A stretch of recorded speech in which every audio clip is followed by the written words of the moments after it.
Hello. Hello. I'm Amy from the lab. I need to get some blood from you. Okay. Okay, great. Can you tell me your name? It's Andres Black. Okay, and your date of birth? 9/29/83. Okay, sounds good. Okay, this should just be a very quick process. Okay. Okay, do you have a better arm? My right arm. Okay, sounds good. I'm just going to let my hands dry a little bit. It's hard to get my gloves on when I put on hand sanitizer. Okay. Okay.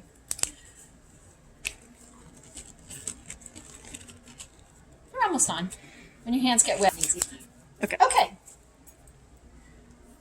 All right, first thing, let me just verify that you have the right wristband on and all the information matches.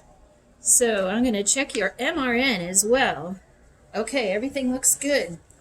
Okay. Tourniquet on. Around 3 inches above my puncture site that I'm going to be looking for. Now, can you please make a fist? Okay, don't pump it, just hold it nice and tight. I'm going to get my gloves so they're tight around the finger area here. Okay. Now, if you notice, you can't see much of your veins other than this very surface one right here. Yeah. Okay, but I feel one right here. How do you know that's not my tendon?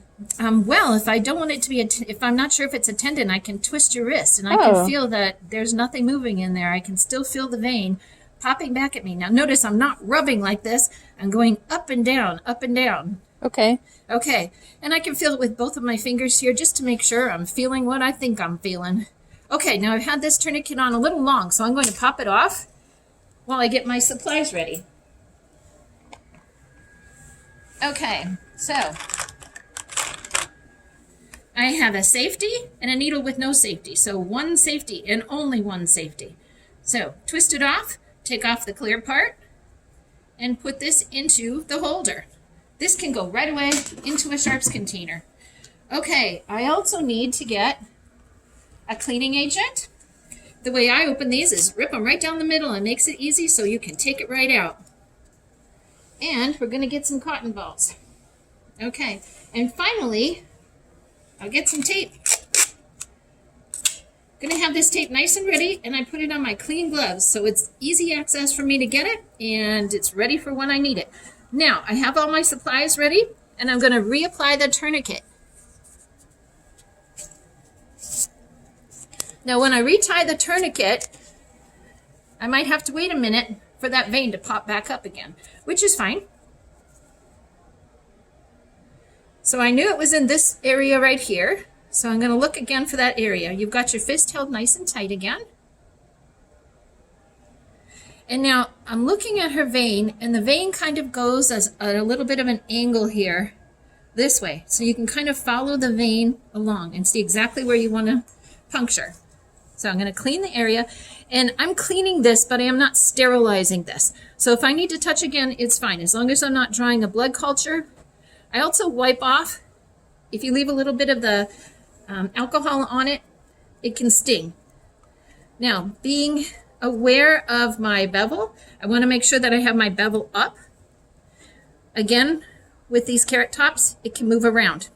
So, again, I'm going to figure out exactly where my vein is. I'm going to put my next tube that I need to change over here. You can start with the tube in or with the tube out. I just am in the habit of starting with the tube in. Okay, so I've got this. I'm going to see where the vein goes, and now I'm going to pull and anchor the vein by pulling down at the bottom here. And then I go into the vein. The blood will fill. Normally you're going to fill up the whole tube, but I don't need to because this is just a demonstration. So notice how my hand is sitting on her arm here, and I pop in using the counter pressure on the tubes. So normally, again, you would fill the tube, but I don't need to. So I'm going to remove this tube. Notice how I'm mixing, and then I pop this tourniquet off.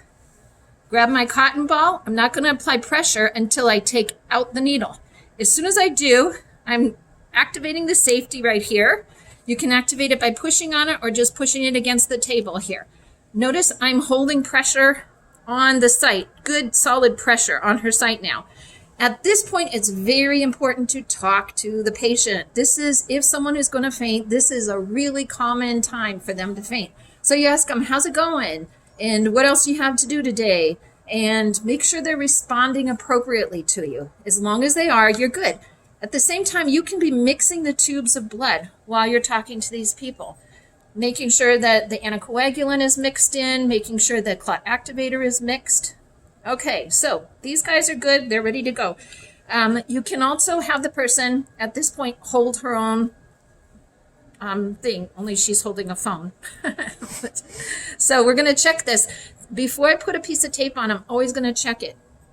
So she is not bleeding, very, very slightly. So that's good. If this was a problem, if she was on anticoagulant or anticoagulate therapy for anticoagulants, she would be bleeding more than this. If I hit, for example, an artery by accident, she would be bleeding more than this. She's not. So I'm going to put that cotton ball back on, and I'm going to take this piece of tape, and I'm going to put the tape on nice and tight.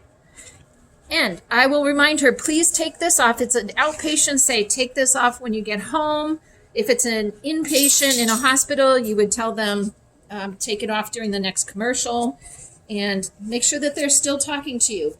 Make them sit there while you label the tubes. So if you don't have labels that you would put on your tubes, you're going to have to manually label them. The 4 identifiers are going to be the name, the MRN,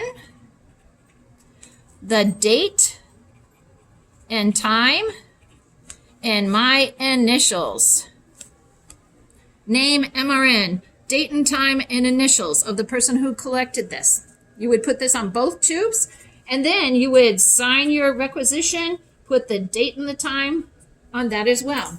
Okay, the specimen is good to go. This entire setup will go into the sharps container. All of this can go in. At Pima College, this is going to go into the sharps container as well. Check your patient's arm again. You don't have to take off the tape. Check it again. Make sure there's no bleeding coming down. Ask them if they have any questions. We're good to go. Thank you very much.